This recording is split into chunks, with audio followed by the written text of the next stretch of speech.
안녕하세요, 축구용입니다. 이번 영상에서도 어김없이 돌아온 해외 축구 소식. 이번 소식은 뉴캐슬전을 앞두고 사전 기자회견을 진행한 뜨거웠던 NG 감독 인터뷰에 대한 소식입니다. 특히 포스테코글루가 손흥민이 있어서 안심이다 극찬을 하면서 이 젊은 팀을 만든 계획이 의도적이었다고 밝힌 부분이 인상적이었는데요. 포스테코글루의 주요 인터뷰만 뽑아서 정리해드리고 그 의미를 해석해보는 시간을 가져보겠습니다. 바로 만나러 가시죠. 여러분들도 궁금하실 만한 최신 토트넘 소식에 대해 엔지 감독이 답했습니다. 주요 선수들로는 솔랑케가 거의 복귀하는 상태에 있지만 우리는 조심스럽게 접근할 것이며 국제경기 주간이 있어서 이번 주말에는 출전하지 않기로 결정했다. 벤탄쿠르는 모든 프로토콜을 잘 통과했고 가장 중요한 것은 그가 훈련에서 좋은 느낌을 받고 있다는 것이다. 히샬리송은 근육 부상을 당한 것 같아 통증을 호소했고 현재 더 많은 정보를 수집하고 있지만 그 역시 출전하지는 못할 것이라고 말했습니다. 허허, 솔랑케가 내일 뉴캐슬전에서도 결장이 확정이네요. 게다가 히샬리송까지 근육 부상으로 뉴캐슬전 손흥민의 원톱은 또 확정이라는 의미입니다. 이하 이번에는 손흥민이 원톱으로 뉴캐슬과의 지난 2차전 제대로 복수해주길 바랍니다. 손흥민이 올 시즌 뉴캐슬의 천적인 이유는 지난 영상으로 분석해 드렸으니 참고하시면 좋겠습니다. 자, 그리고 토트넘이 추가 영입이 끝났는지 궁금하신 구독자 분들도 계실 텐데요. 포스테코글루는 이와 관련해서 이렇게 말해 주었습니다. 그렇다, 마지막 11시간 동안 무언가 놀라운 일이 발생하지 않는 한 이것이 끝이라고 말했습니다. 이 토트넘의 골드 기자도 영국 외신들도 막판에 한두 명 더 영입될 거라고 예상했습니다. 하지만 NG가 폴 오키프가 말했던 것처럼 더 영입은 없다고 선을 그어 주었네요. 그리고 지난 경기에서 우승가스 사건에 대해서 개가천선한 비수마에 대해서는 이런 평가를 내렸습니다. 선수로서 자질에는 의심의 여지가 없다. 내가 부임한 이후로 컨디션이 좋을 때마다 그는 출전했다. 그만큼 비수마를 높이 평가한다. 하지만 동시에 그의 경기에서 개선할 수 있는 부분이 있다고 느끼고 있으며 특히 그의 훈련과 태도, 포지션이 경기 방식에서 개선할 부분이 있다고 생각한다. 이는 경기 외적인 부분과도 관련이 있다. 그 사건 이후로 그는 정말 집중하고 있다. 첫 경기에 출전하지 못한 것이 그에게 큰 타격이 되었고 그럴 만한 이유가 있다. 그는 다시는 그런 상황에 놓이고 싶지 않으며 자신뿐만 아니라 팀 전체를 위해 최선을 다해야 한다는 걸 알고 있다라고 말했습니다. 다행히 비스마가 정신을 차리고 훈련 태도가 굉장히 좋은 것 같습니다. 뉴캐슬전도 맹활약 기대하겠습니다.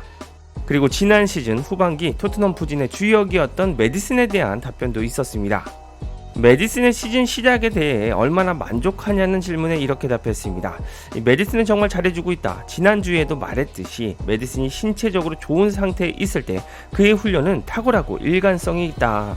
우리는 그가 리그에서 오랫동안 창의적인 힘을 발휘해왔다는 걸 알고 있으며 그가 다시 뛰는 것을 보는 것이 정말 좋다. 첫 두 경기에서 그는 훌륭했고 그의 경기력을 한 단계 더 끌어올리고 싶어하는 걸 느낄 수 있었다. 바라건대 그가 그렇게 할 수 있기를 바란다고 말했습니다. 메디슨이 지난 시즌 초반만큼은 아니지만 최근 EPL 두 경기에서 조금 폼이 올라왔죠. 이제 손흥민에게 패스에 대한 강박을 그만 심어주는 메디슨이 돼주길 바랍니다. 자, 드디어 애증의 뉴캐슬에 대한 질문이 나왔습니다. 1차전은 손흥민의 한 골 두 도움 대승으로 2차전은 0대4 대패를 했었죠. 작년 뉴캐슬 경기 결과에 대해 어떤 점을 배울 수 있었냐고 물었습니다. 상반된 결과였다. 홈에서는 그들 상대로 정말 잘했지만 그쪽에서의 경기에서는 그렇지 못했다. 그 경기는 우리에게 좋은 교훈이 되었다. 처음에는 잘 시작했지만 골을 허용하면서 아마 올 시즌 처음으로 경기에서의 침착함을 잃었다. 상대가 빠르게 득점하는 걸 허용했고 그것이 어떤 분위기인지 우리는 잘 알고 있다. 관중들이 그들의 팀을 위해 훌륭한 분위기를 조성하고 우리는 그것을 제대로 처리하지 못했다. 이는 우리 선수들에게 좋은 학습 기회가 되었다. 물론 우리는 그 경험에서 배우기를 원하지만 여전히 어려운 경기가 될 거다. 뉴캐슬과의 경기를 하러 가는 것은 언제나 힘든 일이다. 그들 팀에는 뛰어난 선수들이 있고 훌륭한 감독도 있다. 우리에게는 큰 도전이 될 것이라고 말했습니다. 저 또한 뉴캐슬 원정은 너무나 걱정이 됩니다. 이번 뉴캐슬 원정에서 트라우마를 깨야만 손흥민도 비로소 웃을 수가 있을 겁니다. 그리고 대망의 손흥민에 대한 질문입니다. 손흥민과 벤 데이비스는 오랫동안 이곳에 있었는데 그들이 감독님께 어떤 도움을 주냐고 물었는데요. 이 질문은 매우 큰 의미가 있습니다. 현재 토트넘이 어려도 너무 어린 팀을 만들고 있다는 점이 영국에서 화제입니다. 17, 18, 19살의 선수들이 대폭 합류하고 있기에 최고참 손흥민과 큰 세대 차이를 보이고 있죠. 일단 포스테코글루는 손흥민에 대한 찬사를 보내며 옆에 있어 좋다는 인터뷰를 했습니다. 큰 클럽에서 이렇게 오랫동안 선수들이 남아있는 것은 드문 일인데 두 선수 모두에게 큰 공이 있다고 생각한다. 그들은 여러 명의 최고 수준의 감독 아래에서 뛰었고 그 감독들 모두 그들을 높이 평가하며 클럽에 머물게 했다. 그들은 모두 훌륭한 사람들이며 이 축구 클럽이 어떤 곳인지 잘 이해하고 있다. 18살의 선수들이 라커룸에 들어올 때 그들을 처음 맞이하는 사람들이 아마도 손흥민과 벤 데이비스일 거다. 나는 그들이 첫 접촉점이 되는 것에 대해 매우 안심이 된다. 왜냐하면 그들은 뛰어난 축구 선수일 뿐만이 아니라 훌륭한 사람들이기 때문이다. 그들이 단순히 오랫동안 클럽에 머문 것 뿐만이 아니라 그들이 제공한 헌신에 대해 찬사를 받는 것은 당연하고 마땅한 일이라고 생각한다고 말했습니다. 손흥민과 벤 데이비스가 훌륭한 축구 선수이지만 가장 중요한 건 좋은 인품을 가진 사람들이라는 것에 가장 큰 찬사를 보냈습니다. 손흥민이 절친으로 꼽을 만큼 벤 데이비스도 성실하고 훌륭한 인격을 가지고 있죠. 하지만 손흥민의 재계약 소식이 없는 상태에서 현재의 젊은 팀 프로젝트는 살짝 불안하기도 합니다. 손흥민은 토트넘 레전드로서 트로피를 들 때까지 남고 싶다는 의지를 보였으니까요. 그리고 엔지 감독이 자신의 이 세대 교체가 다분히 의도적이었다고 솔직히 공개했습니다. 레비 회장의 의지와 결을 같이 해서 왜 포스텍을 선임했는지 잘 아는 인터뷰였습니다. 연령대 프로필에 대해서 처음부터 명확한 계획이 있었나, 그리고 클럽에게 그것이 얼마나 중요한가라고 물었습니다. 그건 확실히 내 계획의 일부였다. 팀을 구축하거나 재건할 때 모든 감독은 장기적으로 팀을 이끌기를 희망하지만 현실은 얼마나 오래 있을지 모르는 상황이다. 난 항상 3에서 5년 주기 동안 지속될 수 있는 팀을 구축하려고 노력해왔다. 그것은 자연스러운 결과다. 젊은 팀을 고려하게 되고 성장하고 개선되고 다가오는 도전에 적응할 팀을 찾게 된다. 처음에 왔을 때 이 팀은 인구 통계학적 관점에서도 사이클의 끝에 다다른 것처럼 보였다. 위대한 경력을 가진 많은 선수들이 있었지만 그들 중 일부는 떠날 준비가 되었거나 경력의 끝에 가까워지고 있었다. 그래서 나와는 다른 접근 방식을 택했고 확실히 더 젊은 선수를 영입하는 것이 계획의 일부였다고 말했습니다.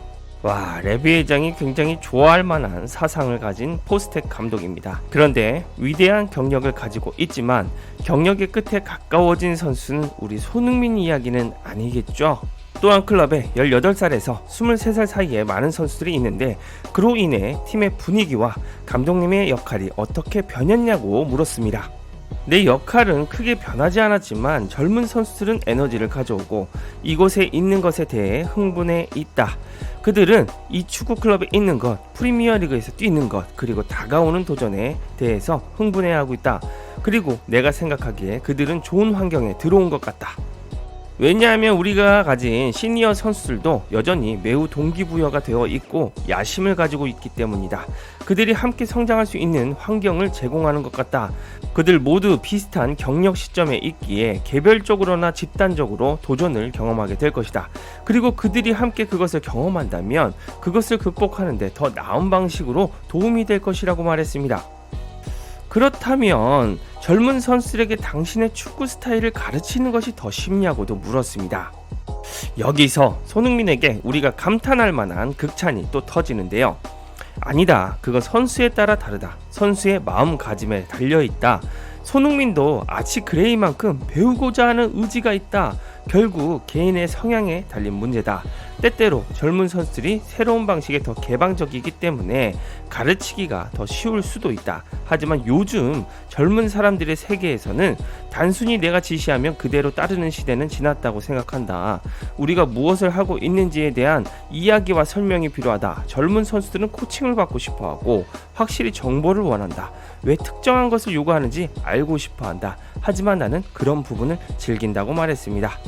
와, 우리 손흥민 선수 열정이 정말 대단한가 봅니다. 18살의 그레이처럼 손흥민은 아직도 배우고자 하는 의지가 있다고 말했는데요. 감독이 이 정도로 말할 정도면 손흥민의 훈련장 태도가 바로 나옵니다. 아직도 발전하려고 열망하는 손흥민, 이래서 이 자리까지 성공한 것 아닌가 싶습니다. 마지막으로 애물단지로 전락한 히샬리송의 답변 보겠습니다. 히샬리송의 상황이 답답한가? 그가 토트넘에 온 이후로 리듬을 찾지 못하고 있는 것 같은데 그 점이 선수나 감독님께 답답하냐고 물었습니다. 그렇다. 그게 도전이다. 우리가 다시 한번 살펴봐야 할 문제다.